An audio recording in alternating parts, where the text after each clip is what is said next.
What's going on, everybody? Operator E-Dog here. Finally got a chance to go ahead and shoot this video. Not everybody, but a couple people asked for. Going over some mods that I did to my Noveske N4 build, which is gonna be this bad boy right here.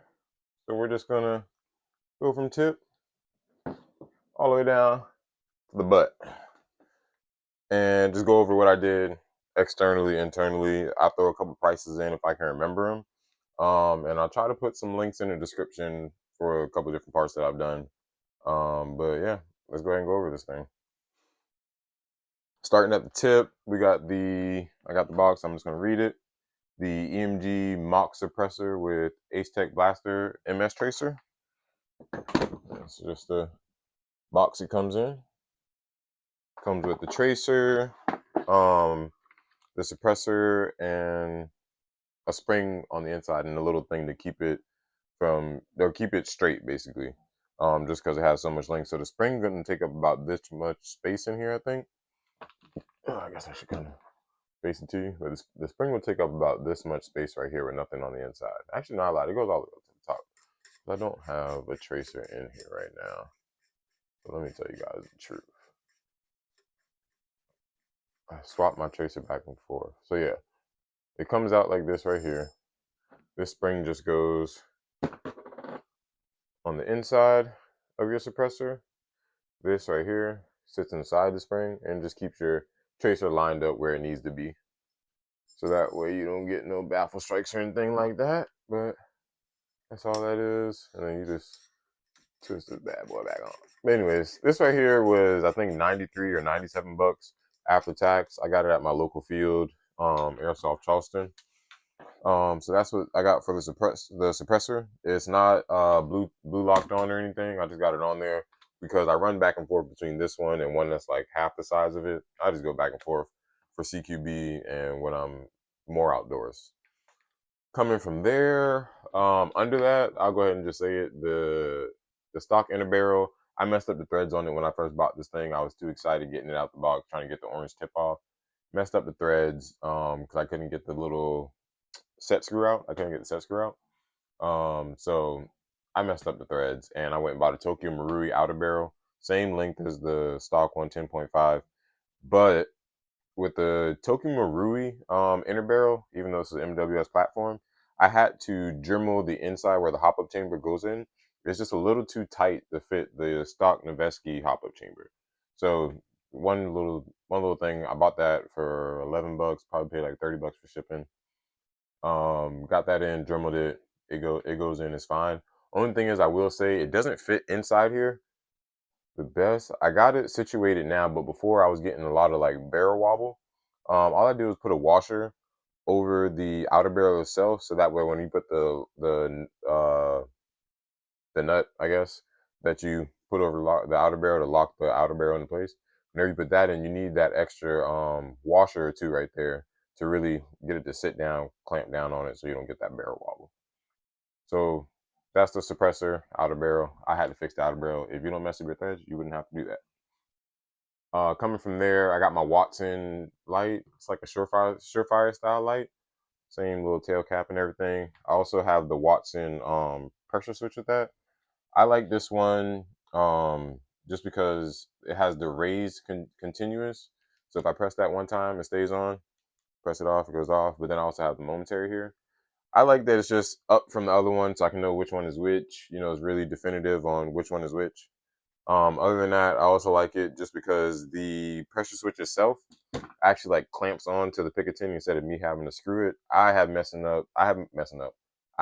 up a lot of pressure switches by trying to tighten them on too tight, and messing up either the thread on the screw or breaking the plastic of it because I bought a plastic one and it breaks it, and then I'm just out of pressure switch. So this one I like a lot more. 20 bucks on Amazon, I think.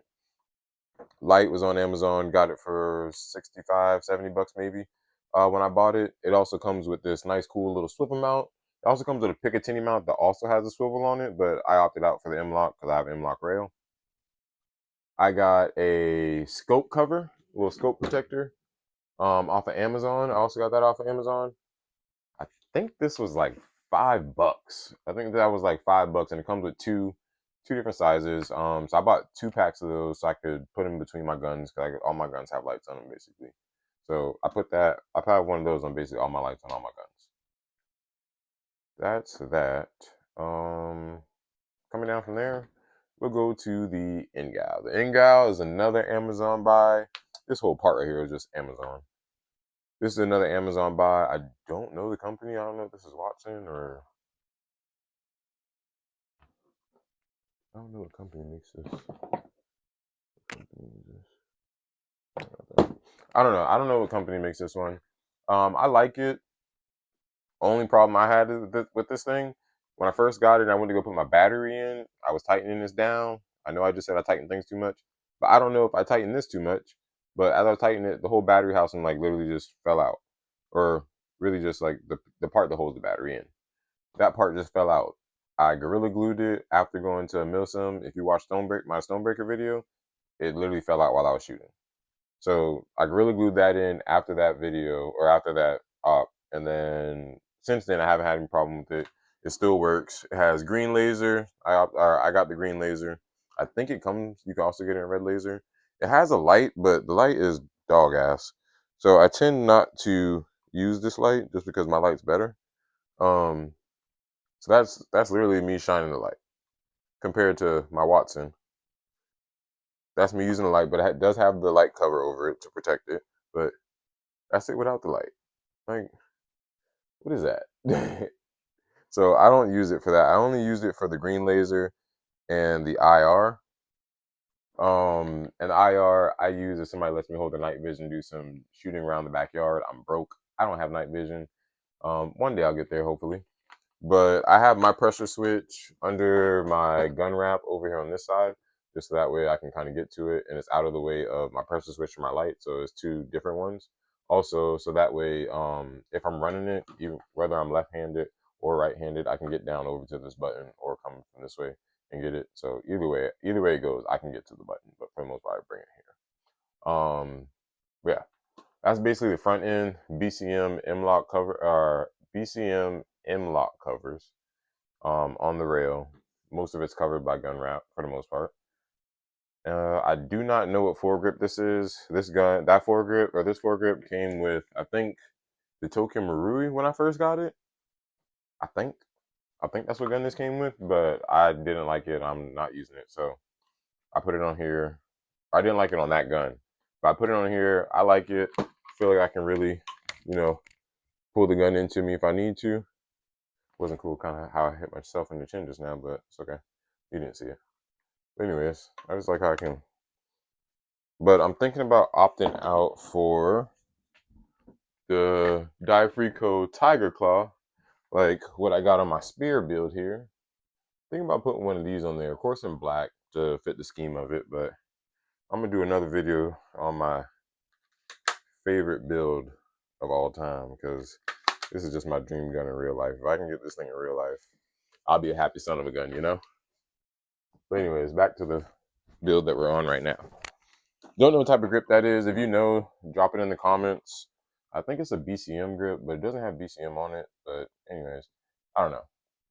Coming back from there, I have my Magpul 2-point sling. It doesn't have any clips on it or anything, so I just looped it over the rail. Same thing with the buttstock. Just did that with it. Something nice and simple. I think that was like 20 bucks off Amazon, maybe 25 bucks off Amazon.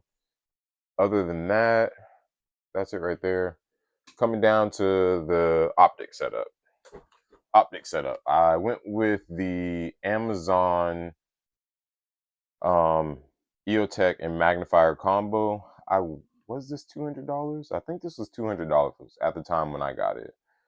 I went with the tan version. Kind of should have went with black to fit the rest of my attachments, but it is what it is. I went with that version. The protector that I have on here came with my Holy Warrior that you saw on my spear. But I put it on here because I bought a different one for that one. To get that on there, I had to Dremel this top. Like there's 3 little prongs that go into it.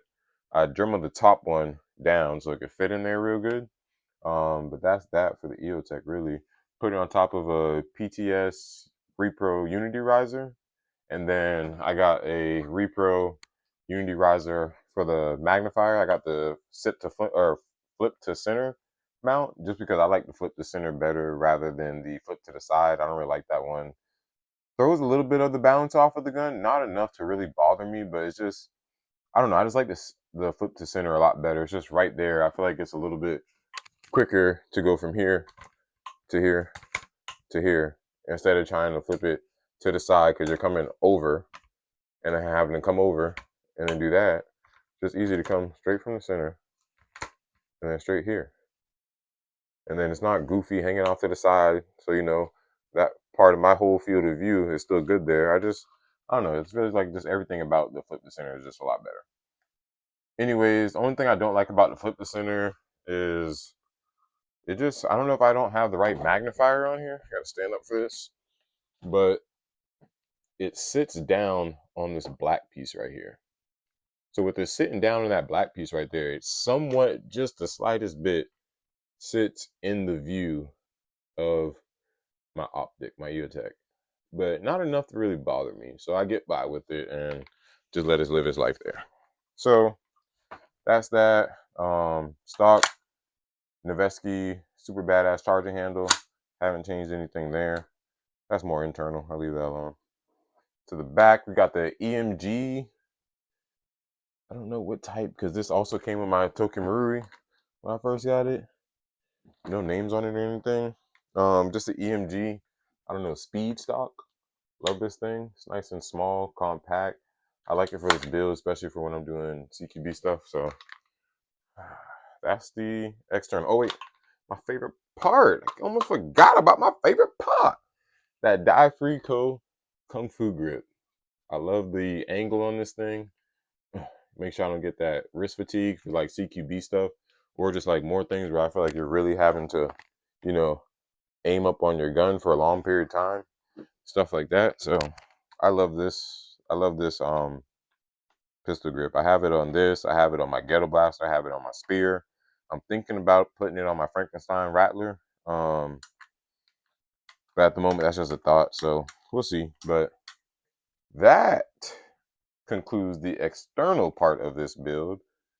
So let's jump to the couple things that I did externally, because I will say we had some problems with this thing externally when it came to double feed issues, and I think that was mostly it, double feed issues, and then in-pass issues. So we have problem with those two things externally. So I'm gonna cut right here, and then I'll be right back and talk about it externally or internally. My bad.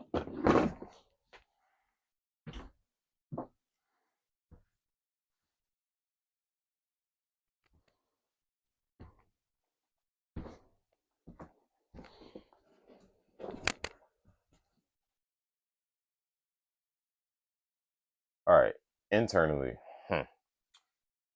So I guess the problems technically started because I was being cheap, and the Noveske comes with one of these bad boys. I think it's the Double Eagle. Yeah, the Double Eagle PMag or DMag actually. My bad, DMag.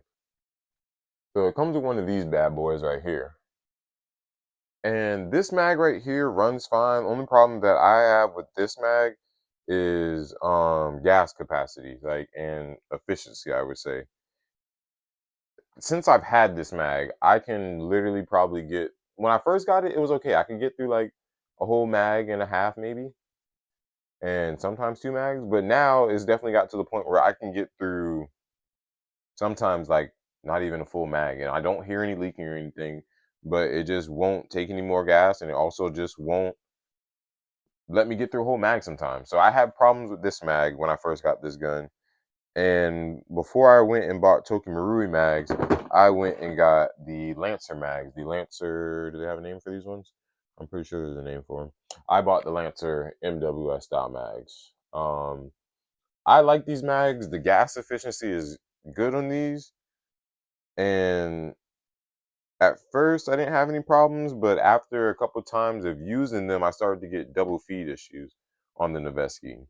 Getting those double feed issues, I broke my nozzle at the tip, couldn't feed BBs, and was stuck with a broke gun for a second.